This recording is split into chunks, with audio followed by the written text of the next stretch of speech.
Ever find yourself wondering about the Star Trek multiverse, its concepts and characters? Do you spend your time thinking about how deep Star Trek goes? Hi, this is Trekspertise, where we discuss all things science fiction through the lens of Star Trek. I'd like to take some time to talk about an issue that has ruffled the feathers of many Star Trek fans around the world. This issue is the trouble with villains.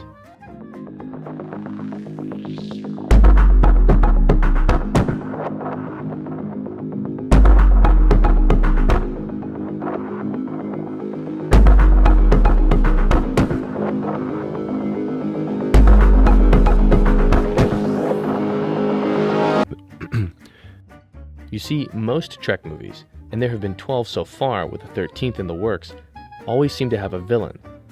By now, it's expected. Who is playing the villain, people probably ask, upon hearing the news of a new Star Trek film, and rumors fly around Hollywood on casting this person or that.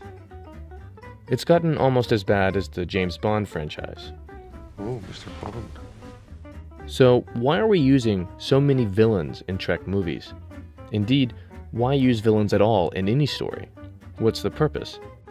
Well, the villain or antagonist can serve as the primary obstacle for a story's central hero or protagonist.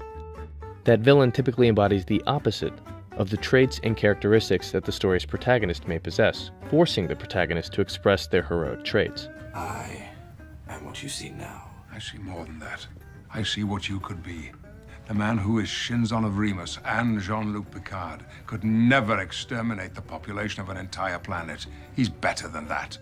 And a good villain can be elevated to a great character if they have a compelling motive that explains their role. For Star Trek, Khan takes the cake as top villain for most Trek fans and non-fans alike. And he is an interesting character overall. I cannot help but be touched. But why doesn't Nero or Shinzon or even, God, resonate with Trek fans as strongly as Khan? And if Khan is considered a high point for Trek villains, then why so long after Star Trek II is the Trek franchise still using villains in their movies? The answer to the first question on why post-Khan Trek villains don't seem to resonate is that these villains are typically two-dimensional, sometimes poorly written characters. Their motives just aren't very compelling. They say time is the fire in which we burn. Revenge is the motive most often cited, such as with Nero or the Khans. But sometimes plain old sport is also the reason cited, as when Commander Kruge and Captain Claw both, in turn, sort of chase down Captain Kirk because of, well, Klingon reasons. Then I hope pain is something you enjoy. These sort of villain characters might be okay once in a while for the franchise, but the problem of poorly written villains with less than compelling motivations is compounded when they are used again and again. And the movie portion of the Star Trek franchise suffers from this greatly. My purpose, Christopher, is to not simply avoid the destruction of the home that I love, but to create a Romulus that exists, free of the Federation. Generally, as far as Star Trek villains go, you get very little experimentation. However, it does show up, as is the case with the Borg Queen of First Contact. For what it's worth, I found the Borg much less compelling and much less scary after knowing a Borg Queen was part of the mix. But the Borg Queen is noteworthy as being a nice try, a different sort of villain. The answer to the second question on why Trek continues to pump out bad movie villains after Star Trek II is because the franchise is addicted to Khan. Seriously. With knowledge that Star Trek II seems to be the high point of Trek villain stuff, writers have seemingly pushed to mimic the conditions of the Kirk-Khan dichotomy in later Trek films. Even getting to the point of just reusing Khan himself. Trek villain creation tends to be a conservative process. So, why so much distaste for Trek villains? Because while I find villains sometimes as cool as the next Trekkie, typically, I know that the heart and soul of Star Trek is usually expressed without the aid of a villain.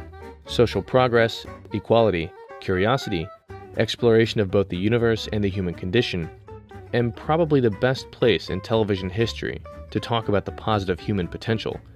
Star Trek shines brightest when it isn't bogged down in revenge epics on the average. We have traveled far! And as such, villains don't really push Trek to its fullest potential. This non-villain perspective is also on display in Trek movies, with films like Star Trek IV, The Voyage Home, and my favorite, Star Trek The Motion Picture. As I've mentioned in previous Trekspertise episodes, this is my favorite Trek film of all time. It has everything: the unknown, the exploration of the human condition, an omnipotent machine, the birth of a new life form, and of course, a mysterious Spock. All this, and we didn't need a classic Trek villain to get us there. Despite all this talk against the premise of villains in Star Trek, we left out the greatest Trek villain of all time, who has never appeared in a movie. Gul Dukat. Some of you may disagree, naturally, and that's okay. But Dukat is awesome. Because he is a television villain instead of a movie villain, over the course of several years, you really get to understand his motives and his place in the Star Trek universe.